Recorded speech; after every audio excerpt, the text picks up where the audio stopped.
Barasat medical college হাসপাতাল চত্বরে বিক্ষোভ মিছিল করে স্মারকলিপি জমা দেয় সিএমওএইচ দপ্তরে। স্মারকলিপি জমা দিল পশ্চিমবঙ্গ আশাকর্মী ইউনিয়ন। কয়েক দফা দাবি নিয়ে তারা স্মারকলিপি জমা দেয়।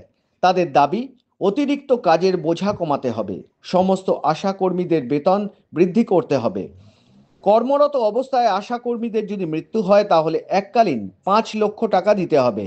এই রকম একাধিক দাবি নিয়ে উত্তর চব্বিশ পরগনা জেলার বারাসাতে বারাসাত মেডিকেল হাসপাতাল চত্বরে বিক্ষোভ মিছিল করে আশাকর্মীরা। সিএমওএইচ দপ্তরে স্মারকলিপি জমা দেয় পশ্চিমবঙ্গ আশাকর্মী ইউনিয়নের সদস্যরা।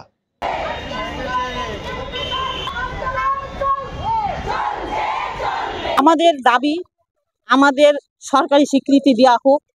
কারণ যে সরকারি একটা স্বীকৃতি দিলে অন্তত আমরা খেয়ে পরে অন্তত বেঁচে থাকতে পারবো। আমাদেরও একটা জীবন, সেই জীবন চালাতে গেলে যে আজকাল বাজারিক যা উন্নত যে কাজ চলতে গেলে যে টাকাটা দরকার, আমাদের 15,000 টাকা করা হোক মাসিক বেতন। তারপরে কথা হচ্ছে আমাদের ঘাড়ে যে যত কাজ চাপাচ্ছেন, এত কাজের আমরা অসুস্থ হয়ে পড়ছি। কারণ সেই আমাদের হিসাব কেউ কাছে দিতে পারছি না। আপনারা নিশ্চয়ই টিভিতে দেখেছেন, মুখ্যমন্ত্রী বলেছেন যে আইসিডিএস এ টাকা বাড়িয়েছে, আশাদেরও টাকা বাড়িয়েছে, কিন্তু মুখ্যমন্ত্রী বলতে পারেন নাই যে আমাদের কত টাকা বাড়ালো। কেন পারলেন না বলতে?